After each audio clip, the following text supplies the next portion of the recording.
ओ सैया जात बड़ विदेश वारहब कैसे। सैया जात बड़ विदेश वारहब कैसे। रहब कैसे हो जियब कैसे। रहब कैसे हो जियब कैसे। सैया जात बड़ विदेश वारहब कैसे। सैया जात बड़ विदेश वारहब कैसे। सास बोलिया बोलेली ससुर बोली बोलले। सास बोलिया बोलेली ससुर बोलिया बोलले। अब देवरू के बोलिया साहब कैसे।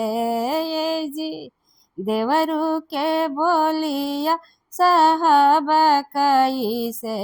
सैया जात बड़ विदेश वारहब कैसे।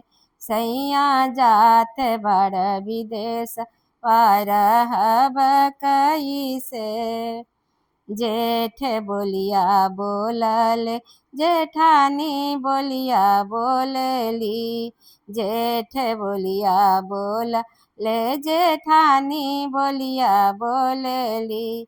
जेठानी के तनावा सहब कैसे। ए जी जेठानी के तनावा सहब कैसे। सैया जात बड़ विदेश वारहब कैसे। सैया जात बड़ विदेश वारहब कैसे। देवर बोलिया बोलले देवरानी बोलिया बोलली। देव बोलिया बोलले देवरानी बोलिया बोलली। ननदो के नखरा सहब कैसे। ये जी ननदो के बोलिया सहब कैसे। सैया जात बड़ विदेश वारहब कैसे। रहब कैसे हो जियब कैसे। रहब कैसे हो जियब कैसे। सैया जात बड़ विदेश वारहब कैसे।